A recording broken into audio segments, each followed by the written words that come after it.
Olá, caros ouvintes do Laringoscopando. Você utiliza videolaringo nas suas intubações? Você fala mal ou fala bem do videolaringo? Você acha que ele mais atrapalha do que ajuda? Já teve experiências ruins com o videolaringo que te desanimaram a utilizá-lo? E por fim, já ouviu alguém falar mal do videolaringoscópio dizendo que isso é frescura, coisa de médico Nutella ou coisa parecida? Pois bem, hoje eu e o Ian vamos ter um debate para entender se videolaringoscópio é ou não é frescura, o impacto que ele pode ter na sua prática de intubação. Bora lá, Ian? Vamos lá, Adriel. Bem-vindos, Laringoscopando, a mais um grande episódio desse podcast. Opa, pera aí, pessoal. Adriel falando aqui. Esse é um episódio sobre videolaringoscópio e a gente não pode esquecer que o Laringoscopando tem aí um cupom de desconto com a Seumate. Usando o cupom de desconto LaringoCast, você consegue descontos nas suas compras pelo site ou por telefone ou WhatsApp na Seumate. Essas compras incluem desde bugies, máscaras laríngeas e até videolaringoscópios. Tá esperando o quê? Dito isso, vamos voltar para o episódio. Ian, vamos imaginar a seguinte situação. Eu não gosto de videolaringoscópio. A única vez que eu fui usar um videolaringo, achei difícil. Quando vi a via aérea e quando eu fui intubar, eu intubei o esôfago. Aí, peguei o laringo normal e intubei sem nenhuma dificuldade. Desde então, nunca mais passei perto de um videolaringo e toda oportunidade que eu tenho, aconselho que outros médicos façam o mesmo. O que você me diz? Bom, meu amigo, primeiro que algo inerente do ser humano é ficar na sua zona de conforto, né? E quando a gente fala em via aérea, acho que a gente já comentou isso em outros episódios, a taxa de sucesso em primeira tentativa da laringoscopia direta mundial supera 80%. No Brasil, dos dados do registro Barco, 82% das intubações são realizadas com laringoscopia direta. Nossa taxa de sucesso em primeira tentativa está em torno de 74%. E, pessoal, estou falando em sucesso na primeira tentativa. Se a gente olha a taxa de via aérea difícil, estou falando de uma taxa de apenas 7% dos pacientes. É lógico a gente recusar novas técnicas quando a gente tem uma técnica em 93% dos pacientes, a gente vai intubar em menos 3 tentativas, né?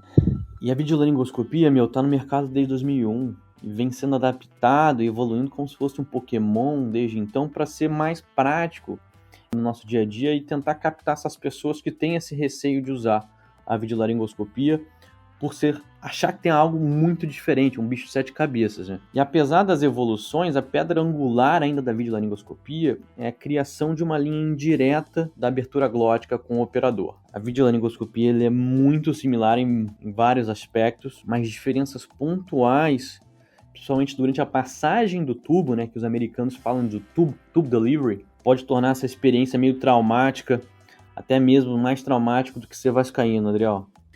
Pois é, ainda bem que eu não sou vascaíno, eu sou botafoguense, que também não dá tantas felicidades assim. E eu achei interessante até você falar que o videolaringo tá no mercado desde 2001 e tá evoluindo como se fosse um Pokémon, porque videolaringo e Pokémon vieram pro Brasil aí mais ou menos na mesma época, então, porque Pokémon é de 1999. É bem próximo ali. Caramba. Mas me diz aí então, assim, já que eu sou uma pessoa que não gosta muito de videolaringo aí, baseado na minha experiência anterior, quais são as diferenças aí que o videolaringo vai me proporcionar? Bom, beleza, pessoal. Vamos rever alguns conceitos. Quando a gente fala laringoscopia direta, a gente está falando de uma criação de um canal de visualização entre o intubador, né, o operador do laringoscópio, e a abertura glótica. E para a gente realizar isso, é importantíssimo a gente controlar a língua, otimizar o campo de visão, ajustar posicionamento, que às vezes não dá, para a gente conseguir ter uma visualização mínima para tentar uma passagem de tubo. Já com a videolaringoscopia, a gente contorna todos esses passos, né? A nossa visão passa para a ponta da lâmina do vídeo, né? E joga para um monitor, contornando todos esses problemas de posicionamento e visualização. Puta, incrível, né, cara? Imagina aquele paciente que você não consegue posicionar direito, pescoço curto, a maca não sobe. O videolaringoscópio ele vai contornar todos esses problemas, joga minha visão para a ponta da lâmina e joga para um monitor aí quase em HD, né? É importante dizer, Adriel, que na atualidade a gente tem 2 padrões de lâmina. É uma geometria padrão, né, que tem uma angulação de 30 graus, que é idêntica ali ao Macintosh, a laringoscopia direta, os dispositivos de laringoscopia direta de lâmina curva, e a hiperangulada, que tem uma angulação de em torno de 60 graus. O que é interessante da gente se acostumar a usar a lâmina de videolaringoscopia de geometria padrão tradicional é que se der algum problema tecnológico, vamos dizer assim, o monitor parou de funcionar, você pode realizar a laringoscopia direta com esse dispositivo, tá? E quando a gente fala em diferença de técnicas, né, então eu dei um racional, que é como a videolaringoscopia contorna esses problemas de estrutura para a gente, e quando a gente tenta botar um passo a passo em diferenças de técnicas, já que eu não preciso controlar tão bem a língua assim, eu não preciso entrar na lateral direita do meu paciente. Por quê? Né? Com o vídeo, eu consigo contornar a língua do meu paciente. Então, eu posso entrar com a lâmina do meu videolaringoscópio, pela linha média da boca do meu paciente, tá? E no momento que a ponta do videolaringoscópio passa pela arcada dentária, a minha visão ela passa para o monitor. Se é um monitor que está imputado aí no próprio videolaringoscópio ou é um monitor externo. Mais uma vez, então, como a gente não cria um canal direto de visualização, a passagem do tubo com o videolaringoscópio ele não vai ser totalmente reta. Que é aí que a galera se enrola, que é o que você me contou, né? Você tem uma boa visualização, mas na hora de passar o tubo, cara, você não consegue. Porque o tubo, Adriel, ele precisa contornar essa curvatura mais anterior da lâmina, que é bem mais desafiador com a lâmina hiperangulada, tá? Que a gente vai comentar um pouco mais para frente. Então, com a lâmina de geometria tradicional, de videolaringoscopia de geometria tradicional, a questão da visão subótima, que é basicamente, eu vou introduzir a minha lâmina, então eu passei minha lâmina para a arcada dentária, estou seguindo a base da minha língua, eu vou achar a valécula, achar a epiglote, achar a valécula, posicionar próximo à valécula e realizar a passagem do tubo, tá? Quando a gente lê sobre videolaringoscopia, a gente lê aquele famoso visão subótima. O que seria isso? Bom, para a gente entender esse conceito, é importante a gente ter na mente um corte sagital dessas estruturas da via aérea. A traqueia, ela segue uma inclinação mais descendente. E quando você olha para a lâmina do videolaringoscópio, ele tem uma curvatura mais anterior, né, uma inclinação mais ascendente. Então, quando você junta essas duas entradas, uma curvatura mais anterior inclinada e uma outra descendente, se você aproxima muito essas estruturas, na hora que você for passar o tubo, você vai ter muita dificuldade. Então, essa questão da visão subótima é o quê? Você deixar a ponta do seu videolaringo, da lâmina do videolaringo, um pouco mais, uma visão subótima, ou seja, não é aquela beira ali a valécula ali em caixa, onde você visualiza toda a glote no seu monitor, mas beirando ali os 50% da câmera do seu monitor, melhor dizendo, com a visualização glótica, e você consegue passar o tubo com mais facilidade, porque essa inversão de curvaturas, ela fica menos proeminente. E isso é muito importante, esse conceito ele é muito importante quando a gente for falar da hiperangulada, né? Eu acho que isso aí é o que muita gente, quando pega o videolaringo a primeira vez, sem nenhum tipo de orientação, e vai tentar entubar como se fosse um laringoscópio normal, uma laringoscopia direta, acaba errando, né? A situação pela qual eu passei, e é real, quando eu fui tentar a minha primeira vez entubar com videolaringo, que eu não tinha tido esse treinamento nem nada, achei que era da mesma forma, e é isso aí, você consegue ver a via aérea do seu paciente, você consegue ter a melhor visualização possível. E aí, né, como eu estava no hospital escola ali, estava na minha residência, você vai entubar, junta todo mundo para assistir junto e tava todo mundo vendo ali na telinha do videolaringo que estava fácil de ver. E aí você vai lá e tenta passar o tubo e o tubo vai indo para baixo. Aí você fica, pô, tá fácil de ver, eu não consigo entubar, o que está acontecendo? Mas a questão é você entender que quando você está fazendo uma laringoscopia direta, o que você está vendo é aquilo que está na ponta da lâmina do seu laringo. Já quando você tem um videolaringo, a sua câmera, a sua visualização está um pouquinho para trás, alguns centímetros para trás da ponta da lâmina, né? Então você não precisa ter você precisa almejar essa visão subótima. Eu falo para todo mundo quando a gente está ensinando a entubar com videolaringoscópio, se você consegue ver a epiglote e as aritenoides, mesmo que você não consiga ver exatamente as cordas vocais, você tem essa visão subótima, você vai conseguir entubar, porque o que você quer está entre as aritenoides e a ponta da epiglote. E então você entender essa questão de que você não precisa ter a melhor visualização, até porque se você tiver a melhor visualização, muitas vezes a própria lâmina fica competindo o espaço ali com o tubo, e aí a lâmina rebate o tubo para baixo. E aí a gente precisa treinar, né, para a gente conseguir fazer essa intubação da melhor forma possível. E aproveitando que você já comentou, então, existe, né, essa lâmina hiperangulada nos nossos videolaringos. Como é que ela funciona? Boa. A hiperangulada, é uma mão na roda, aí, como os gaúchos falam, principalmente em paciente com uma restrição cervical, uma viária muito anteriorizada, né? Ela tem, como eu disse, uma angulação de em torno de 60 graus, o que torna justamente isso que a gente está comentando mais desafiador, que é o tube delivery, né? Para a gente contornar isso, mais uma vez, essa questão da visão subótima é fundamental, tá? Então, 50% do seu monitor ele tem ali a abertura glótica e o outro 50% ele vai ser pálato, que é um espaço para o tubo pegar essa curvatura e seguir de uma forma mais anterior. E para ele seguir essa curvatura mais anterior, a gente precisa angular o fio guia de uma curvatura ali próximo dos 60 graus também. E aí um outro detalhe é que com essa lâmina, pessoal, a gente não consegue fazer a laringoscopia direta. Aí uma outra questão que a gente escuta geralmente, não tem nenhuma evidência para a gente usar o bougie na hiperangulada, posso ou não posso? Cara, isso é uma decisão, isso é uma questão controversa na literatura.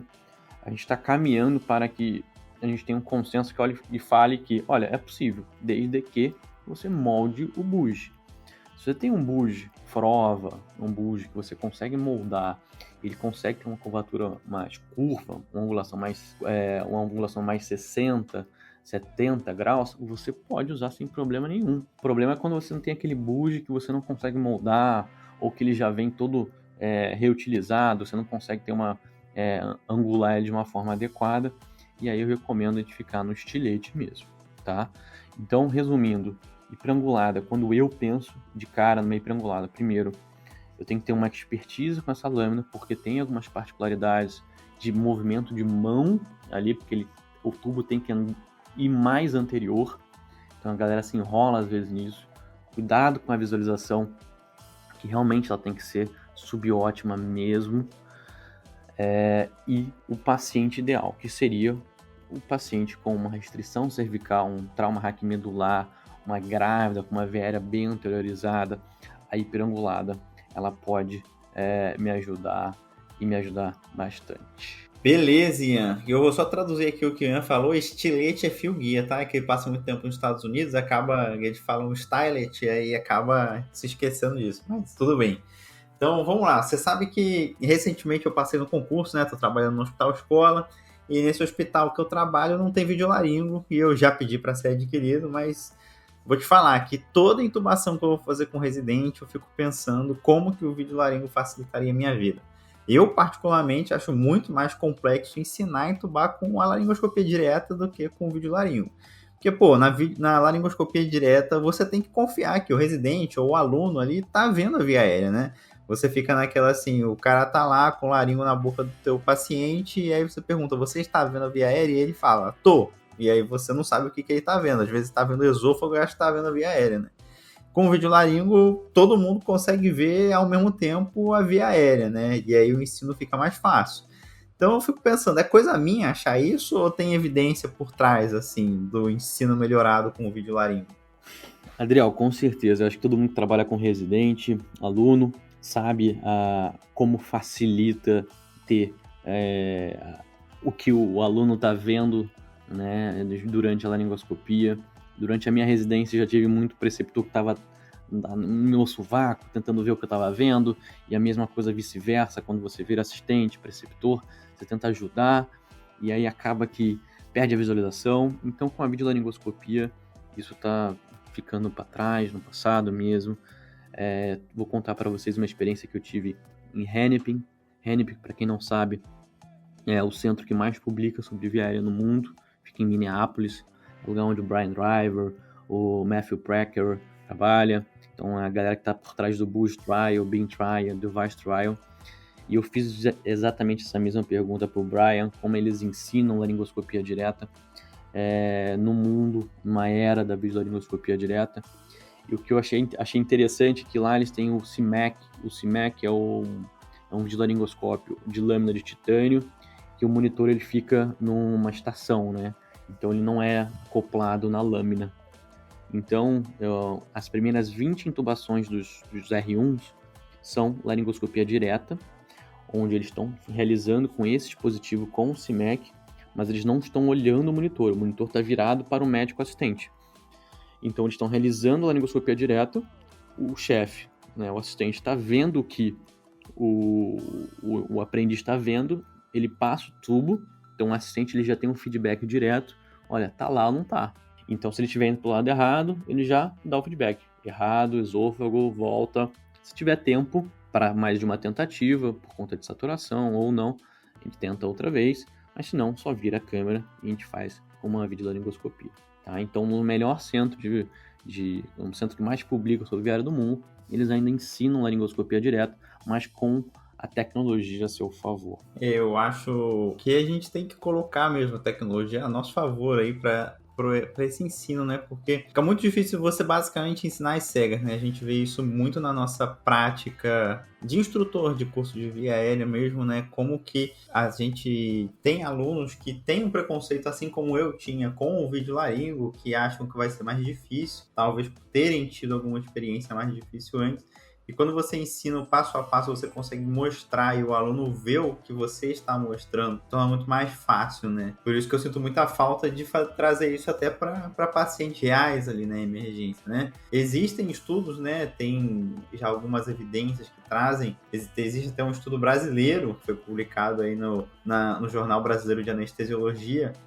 Foi um estudo randomizado aí, sobre que pegaram 204 alunos dos últimos anos da faculdade e dividiram um grupo ia só fazer laringoscopia direta e outro ia fazer videolaringoscopia. E isso assim, são alunos, né, com pouca experiência em intubação ou nenhuma experiência em intubação. Eles recebiam ali o treinamento teórico do como faria a intubação, né? E o que o estudo viu foi que desses alunos, aqueles que fizeram videolaringoscopia, que começaram a aprender com videolaringoscopia, tiveram uma performance mais rápida e mais sucesso em primeira passagem, né? Então, eu acho que vendo o que a gente está começando a produzir de evidência e usando também a prática, né, que a gente tem aí com os nossos cursos e que a gente vê no dia a dia, a videolaringoscopia para ensino, mesmo que seja para você ensinar alguém a intubar com laringoscopia direta, a videolaringoscopia ela traz muitos benefícios, né? Então, acho que é uma forma válida da gente pensar que talvez a gente possa começar a ensinar com videolaringoscopia. E eu fico até pensando, alguns ouvintes podem até pensar, mas onde eu vou trabalhar não vai ter videolaringoscópio. Mas é justamente isso, né? Onde você vai aprender, talvez tenha. E você pode aprender com o videolaringoscópio, que isso vai te trazer um benefício para você intubar com laringoscopia direta mesmo assim, né? E dito isso, Ian, com o que a gente trouxe até aqui, eu queria te fazer uma pergunta. A morte da laringoscopia direta está decretada? A laringoscopia direta vai morrer? A videolaringoscopia é melhor que a laringoscopia direta? Como que é esse negócio? Boa. Cara, excelente questionamento, e hoje em dia a gente tem diversos trabalhos que dão uma preenchida nesse gap em relação a benefício, principalmente no maior marcador que a gente mede quando a gente está fazendo algum estudo de via aérea, que é o sucesso em primeira tentativa.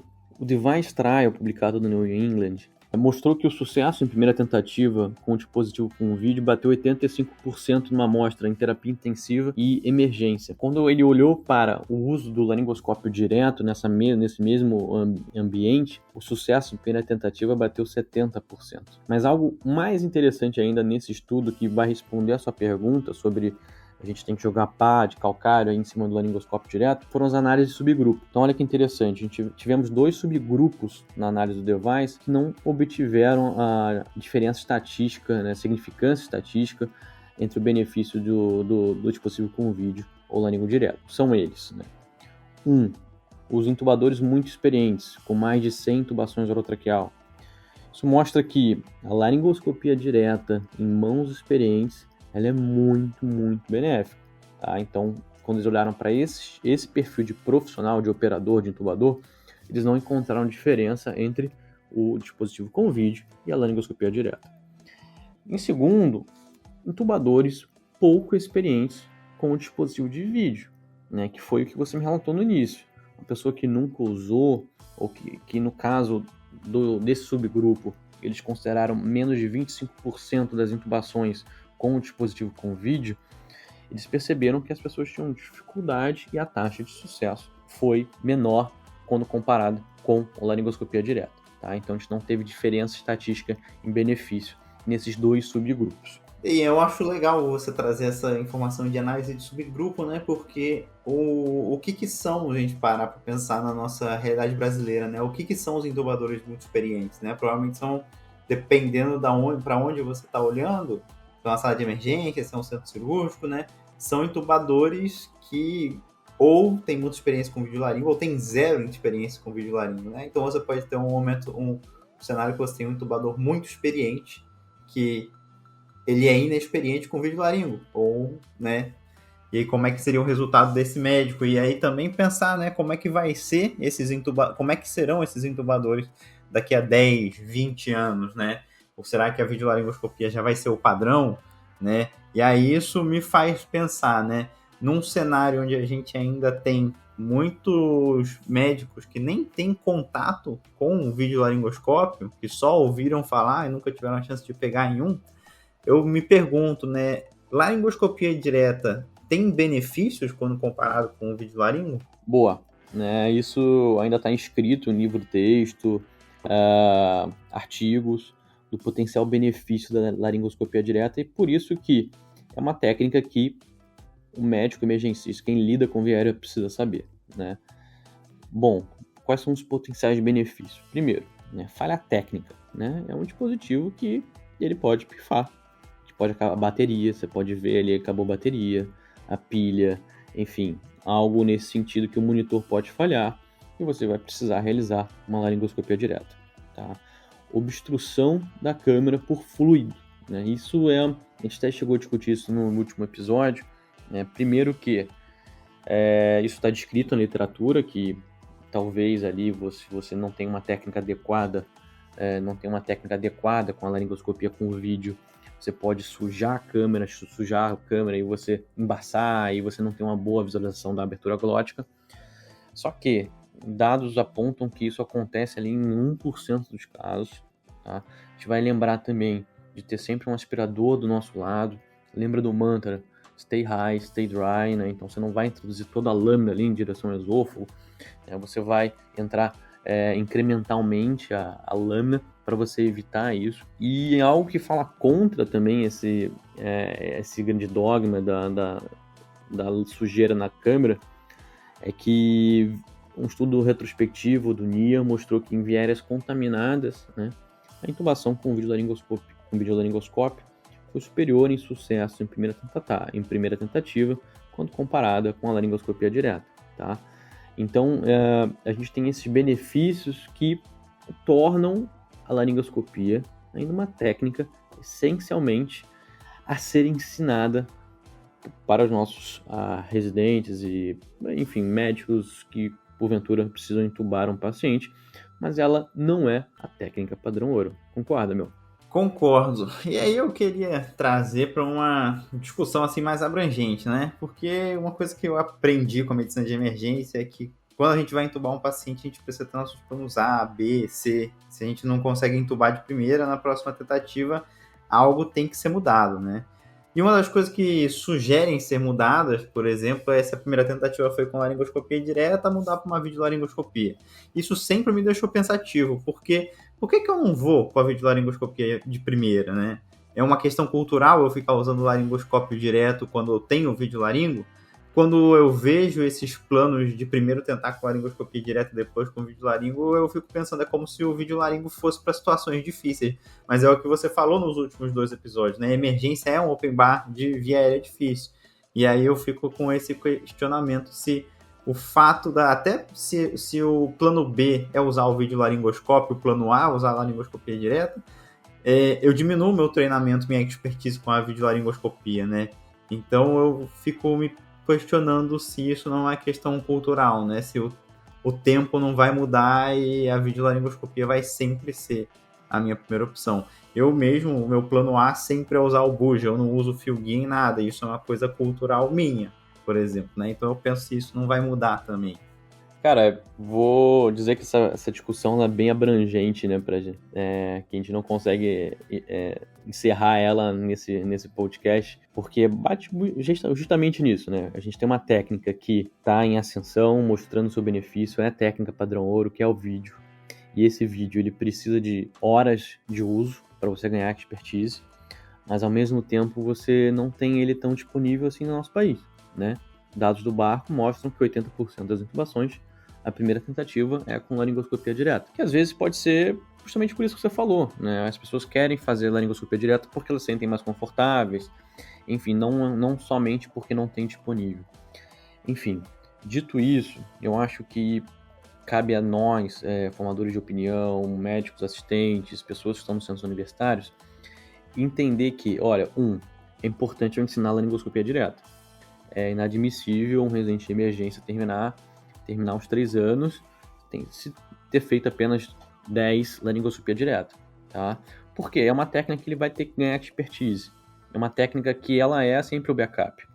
Ao mesmo tempo, ele precisa dominar o padrão ouro, que é a videolaringoscopia. Então, como eu aplico isso na minha prática? Eu tento fazer que nem Hennepin, né? Tento fazer, olha, a gente tem um videolaringoscópio, deixa o monitor virado, tenta fazer a laringoscopia direta num paciente onde você tem um tempo de apneia seguro, é uma intubação para proteção de via aérea, que você não está com uma urgência na intubação tão grande, que o paciente está pré-oxigenado, está estável, você consegue ter um tempo maior de laringoscopia. Contrário é que, quando você tem uma via aérea mais forçada a agir, um tempo menor de apneia seguro, você vai fazer o strike hard, né? Você usa o bujo e o videolaringoscópio de cara, né? Então, assim, eu acho que um grande take home points aqui é extremamente importante ensinar a videolaringoscopia, assim como é importantíssimo a gente ensinar a laringoscopia direta. E a gente precisa adaptar isso ao nosso centro, né? Então, fazer as primeiras 20, 30 do residente com a laringoscopia direta, e depois ir migrando para a laringoscopia com vídeo, e alternando conforme necessidades. Então, necessidade da urgência da intubação do paciente, me parece um bom plano de transição, né? Porque acho que esse assunto ele vai morrer quando a gente falar o seguinte, olha, a gente tem 2 videolaringos todas as emergências, na ambulância, no pré-hospitalar, no geral, nas UPAs, a gente sempre tem algo que é padrão ouro do Ministério da Saúde. Então eu acho que essa discussão fica mais fácil. Quando a gente olha os dados epidemiológicos, onde a gente não tem, essa discussão ela precisa ter um pouco mais de malemolência, né? Concorda? Concordo, e vai ser uma coisa que vai demorar ainda. Esse assunto não está nem perto de ser encerrado. Mas mudou muito, os videolaringos têm mudado muito, têm melhorado muito, têm se tornado mais acessível. Lembro que a gente usava muito um videolaringo, que ainda tem, né? Ainda é muito comum, que tem aquelas lâminas transparentes, eu acho que são de acrílico, eu não lembro exatamente o que elas são, mas elas dão uma sensação que muita gente me fala, isso inclusive nos cursos, uma sensação de fragilidade, medo de quebrar a lâmina fazendo a laringoscopia. E hoje em dia a gente já tem videolaringos aí com lâminas que não são descartáveis e que são reutilizáveis e mais que dão transmitem uma sensação de maior resistência, e os médicos têm mais tranquilidade em usar e forçar ali a lâmina na hora que é necessário. Mas é o que a gente falou aqui o tempo todo, precisa treinar para você conseguir entubar melhor e para você se sentir mais confiante também, porque isso é importante. Tem alguma consideração final aí, Ian? Cara, eu acho que o novo sempre vem, né? Já dizia o Belchior, mas é importante a gente ter uma análise crítica, porque nem sempre o novo é sempre melhor, né, no geral. E hoje em dia a gente já tem evidência para falar, olha, a videolaringoscopia ela é melhor, tá? Então a gente precisa se adaptar ao nosso meio a fazer essa transição de pouquinho em pouquinho, lutar por videolaringoscópios mais baratos, mais disponíveis, para que na UPA, lá no interior do Brasil tenha, na ambulância tenha, e a gente consiga fazer a transição. Enquanto isso a gente vai se adaptando, treinando vídeo laringo, treinando laringoscopia direta, discutindo os dois e ouvindo o podcast Laringoscopando.